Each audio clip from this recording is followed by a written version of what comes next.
আসসালামু আলাইকুম। আমি নূপুর লন্ডন থেকে বলছি। কাছে এবং দূরে দেশ এবং দেশের বাহিরে যে যেখান থেকে আমার ভিডিওটি দেখছেন, আশা করি আল্লাহর রহমতে আপনারা অনেক ভালো আছেন। আলহামদুলিল্লাহ আমরাও ভালো আছি। আজ আপনাদের সাথে ইফতারিতে খাওয়ার জন্য খুবই মজার একটি রেসিপি শেয়ার করব। দেখে হয়তো আপনারা বুঝেই গেছেন যে আজকে আমি কি বানাচ্ছি।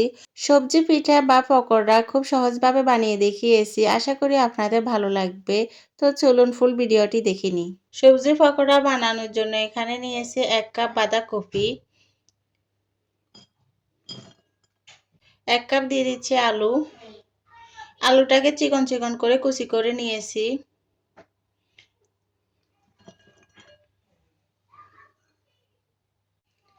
1 কাপ বাঁধাকপি, 1 কাপ আলুর সাথে নিয়েছি হাফ কাপ গাজর কুচি।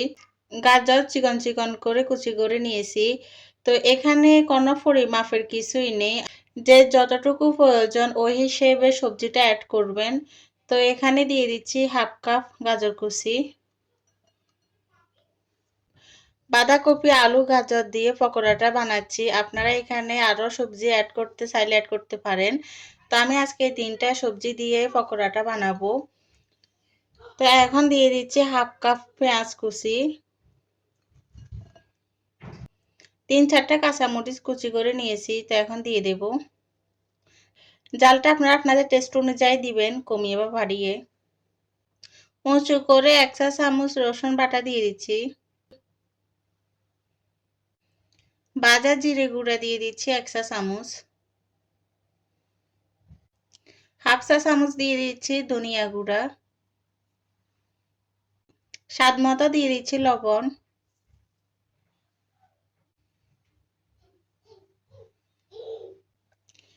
আর দিয়ে দেব 2টা ডিম। যে যতটুকু সবজি নেবেন সবজি অনুযায়ী ডিমটা দিবেন। তো এখানে আমি যে সবজিটা নিয়েছি, এখানে এই যে মিডিয়াম সাইজের 2টা ডিম দিয়ে দিচ্ছি।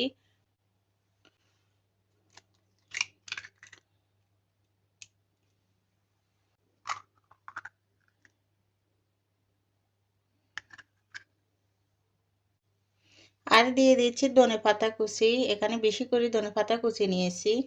তো এখন সবগুলো দিয়ে দেব। আর দেব এর সাথে হাফ কাপ ময়দা। ময়দাটা ডো হিসেবে আপনাদের পরিমাপে কমিয়ে বা বাড়িয়ে নিতে পারেন। তো এখানে আমি দিয়ে দিচ্ছি হাফ কাপ ময়দা। তো সবকিছু দিয়ে নিয়েছি। এখন খুব ভালো করে সবজি মিক্স করে নেব। এখানে কোনো পানি ইউজ করব না। ডিম আর সবজির গায়ে থেকে যে পানিটা বের হবে, এতে সবজিটা সফট হয়ে আসবে আর পকোড়ার ডোটা রেডি হয়ে যাবে। কিছুক্ষণ মিক্স করার পর দেখেন সবজিটা অনেকটাই সফট হয়ে আসছে। দেখেন এখনো একটার সাথে আরেকটা খুব ভালো করে লেগে আসছে না, ছুটে যাচ্ছে। হাফ কাপ ময়দা দিয়েছি, হাফ কাপ ময়দা হবে না, আরও কিছুটা ময়দা দিতে হবে। তো এখানে আমি আরও হাফ কাপ ময়দা নিয়েছি। তো পুরোটা দেব না, এখন অর্ধেক দেব। হাফ কাপের অর্ধেক দিয়েছি। তো এটা দিয়ে মাখবো। যদি হয় তাহলে আর দেব না, আর যদি না হয় তাহলে পুরোটা দিয়ে দেব।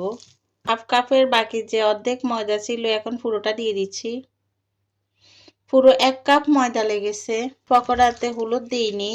হলুদ যদি পকোড়াইতে দিই, এই যে সবজির যে একটা কালার, সবজির যে কালার, এই কালারটা নষ্ট হয়ে যাবে, পুরোটা হলুদ হয়ে যাবে। তার পকোড়াতে হলুদ দেব না। পকোড়ার সবজি মাখা হয়ে গেছে। এভাবে করে যদি দেন আর ছুটে যাবে না, একটার সাথে আরেকটা লেগে যাবে। পকোড়ার সবজি খুব ভালো করে মিক্স করে নিয়েছি। তা এখন পকোড়া তেলে ভেজে নেব। পকোড়া ভাজার জন্য চুলায় একটা ফ্রাই প্যানে তেল বসিয়েছি। তেলটা গরম হয়ে গেছে। এখন এক এক করে সব পকোড়া দিয়ে দিচ্ছি। বড় একটা কড়াইতে পকোড়া ভাজলে অনেকগুলো পকোড়া একসাথে দিয়ে ভাজা যায়, তাই বড় একটা কড়াই নিয়েছি। ছোট ছোট করে পকোড়ার সবজিটা দেওয়াতে দেখেন ফুলে ডাবল হয়ে যাচ্ছে। আমি মিডিয়াম সাইজে করে দিয়ে পকোড়া ভেজে নিচ্ছি। আপনারা আপনাদের পছন্দ মতো ছোট বড় করে ভেজে নিতে পারেন।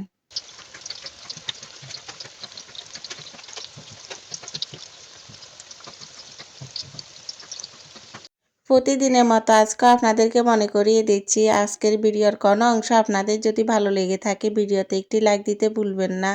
আপনারা যারা এখনও আমার চ্যানেলটি সাবস্ক্রাইব করেননি প্লিজ সাবস্ক্রাইব করে নেবেন। আর আপনারা যারা ফেসবুক পেজ থেকে দেখতেছেন আমার পেজটি ফলো দিয়ে রাখবেন। যারা এই কাজটি করে নিয়েছেন আপনাদের সবাইকে জানাচ্ছি অসংখ্য ধন্যবাদ। আপনাদের একটি লাইক, কমেন্ট, শেয়ার আমাকে আমার লক্ষ্যে পৌঁছাতে সাহায্য করবে। আর আপনাদের জন্য নতুন নতুন ভিডিও বানাতে আমি উৎসাহ পাবো। চুলার জালটা লো থেকে একটু বাড়িয়ে পকোড়াগুলো ভাজবো। তো এই যে এক পাশটা হয়ে গেছে, এখন একটা একটা করে সবগুলো পকোড়া উল্টিয়ে দেব।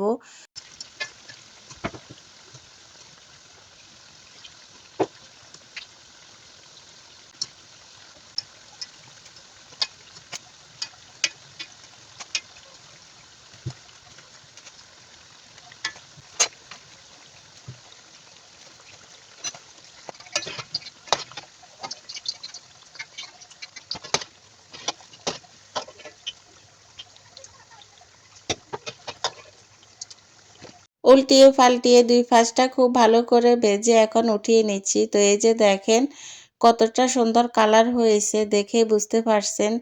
আর এভাবে করে পকোড়া বা সবজি পিঠা যদি বানিয়ে একবার খান তাহলে বুঝতে পারবেন যে এটা কতটা মজা। আমি একটা আপনাদেরকে ভেঙে দেখাচ্ছি, দেখেন